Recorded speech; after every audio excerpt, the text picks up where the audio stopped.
everybody. Welcome to the Making Mommy Move show. I'm so glad you came back for another episode. On today's little mini session, it's just going to be you and I chatting. And I want to talk about social media and burnout and comparing yourselves and like all the negative things that seem to come from it. I know that social media can be such a powerful tool when used correctly, and it helps you bring people closer together. It helps to build your audience, build your business, market, advertise, but there's also a lot of downfalls, right? Like you compare yourselves to people that you shouldn't be comparing yourself to. You begin to doubt yourself. You begin to doubt your ideas and your strategies and just your overall business and opportunities. So in today's episode, I really want to dive into that. I know that I personally struggle with it, and I have to constantly remind myself not to compare my chapter 1 to Jenna Kutcher, who's been doing this for like 10 years, or Chris and Lori Harder, who have also been doing this for like 10 years, or somebody that has a different kind of head start. So I want to show you like some of the things that I'm doing to try to help reduce that, and also encourage you to just keep going on your journey, because at the end of the day, consistent action is going to seriously move the needle for you. And that's what we're here for, right? We're going to make mommy moves together. So obviously the first thing that we're going to talk about is not comparing yourself to somebody else's chapter 25.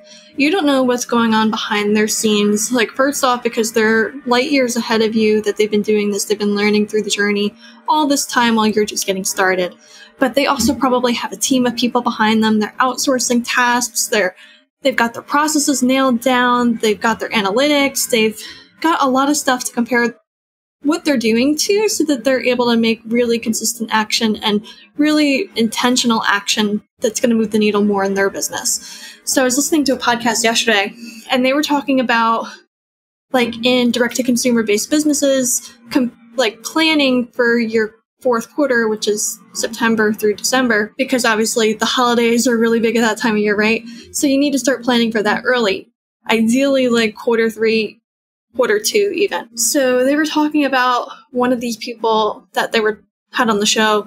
She had her fourth quarter planned like in May. And with that in mind, if you're just starting your business in September, don't feel discouraged to not go for a Black Friday sale or like a Christmas sale or something else. Start the process now. You're going to get some data, and you'll be able to compare that data to those results next year.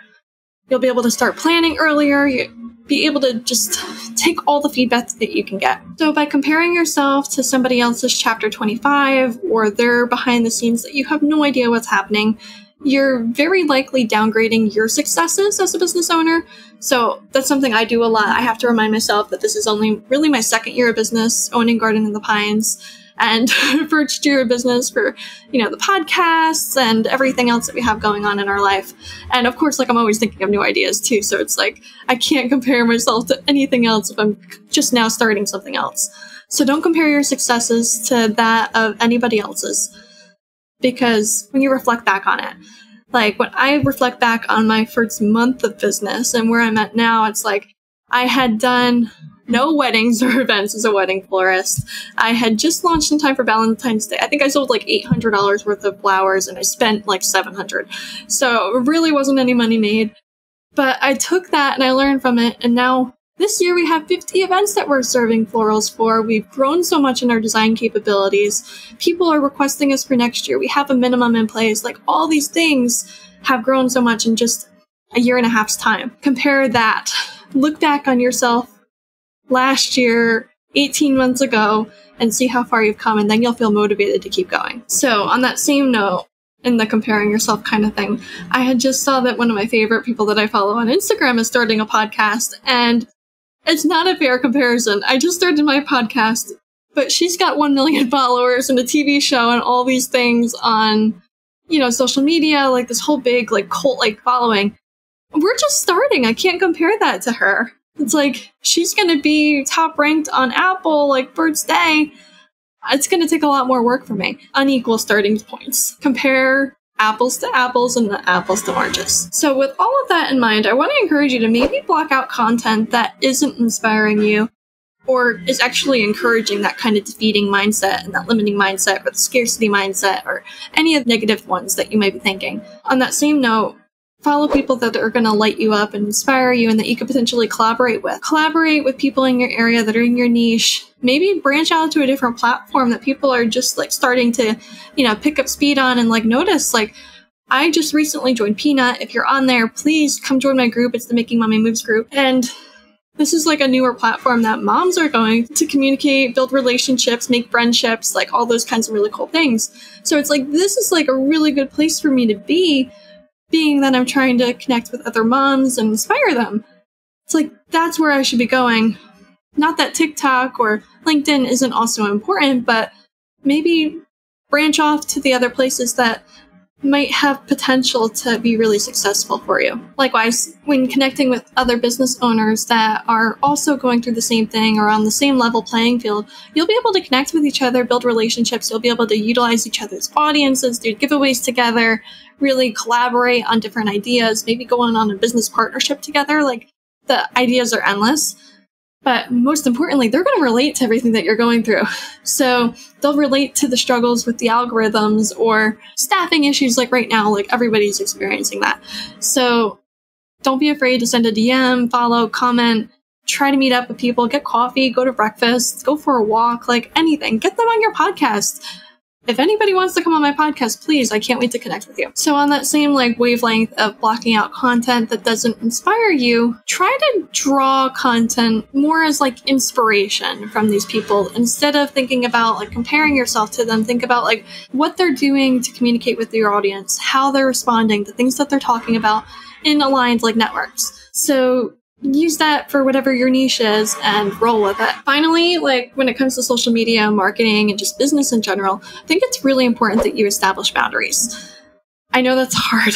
It's really hard, especially when you're starting a business. You want to answer your emails as soon as possible. You want to answer your DMs. You want to reply to everybody.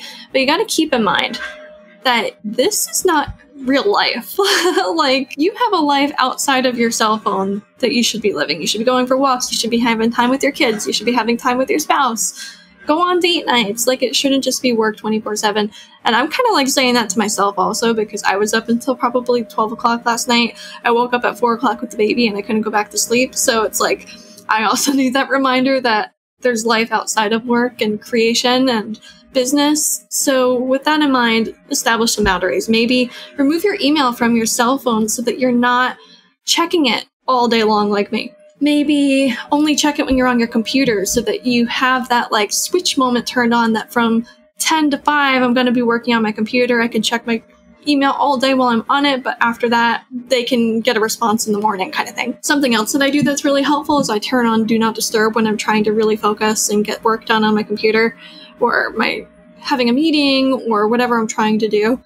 This is really important because I will constantly have dings and notifications going off, whether it's from Instagram or TikTok or, my daughter's, this is going to sound bad, but I have the important notifications turned on. But my daughter's daycare has an app that notifies me every probably 15 minutes of them eating and playing this game and photos outside. And it's I only really need to know if I'm getting a message.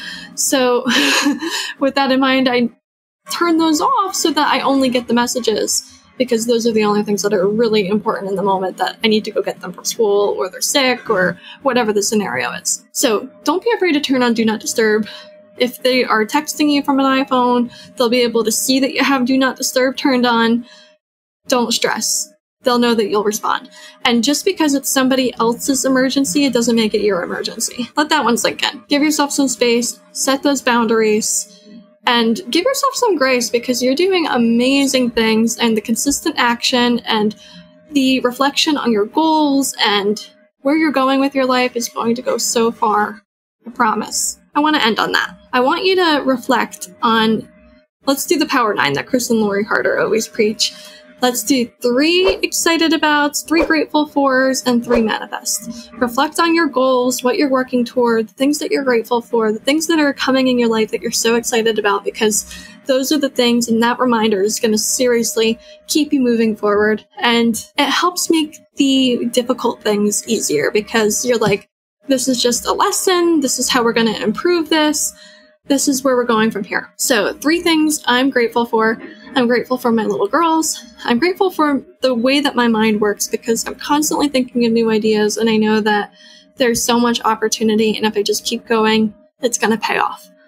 And I'm grateful for my husband because he's the most amazing partner that I could ever have in my life. I'm excited for the conversation I'm going to have with my podcast editor today because we've got some really good ideas that we can't wait to work on together. I'm excited for this podcast to come out. I'm excited to get to work on some of the other ideas that I have going on. And you know what? I'm going to throw in a bonus one. I'm excited for all the events that I get to do this year for our insanely beautiful couples. I just got a review today for a wedding that I didn't even have yet. It's next month. And they just said that they've loved the process, like, straight through from start to finish, and they just can't wait to, like, see how everything comes together, and it's been such a pleasure, and it just makes me want to cry because I love them so much. And I love that they're already saying these things, and we haven't even done their wedding flowers yet. And then 3 manifests. I am manifesting our multi-million-dollar empire. I'm manifesting our dream home, and I'm manifesting a happy, joy-filled, fulfilled life where I'm only needed to work a max of 10 hours a week, maybe 12. I'm able to manifest and have the time to take vacations with my family and have amazing experiences and just love the life that we're living together. I'm manifesting my husband quitting his job so that we can be full-time in our businesses together. I'm manifesting so much amazing things, and I can't wait to see them come to fruition. That's all for today, folks. Thank you for tuning in to the Making Mommy Move show. As always, please, I'm asking very nicely to leave us a review of the show. I want to plan a sort of giveaway. I think, stay tuned, because I'm probably going to launch it probably this week or next week. And I want to do 2 different giveaways, one for the Making Mommy Move show and one for the Power Couple show. If you haven't watched it, please tune in or listen on anywhere you listen to podcasts. And stay tuned for that because that'll be really fun. As always, share with your friends, and I will see you next time. Bye.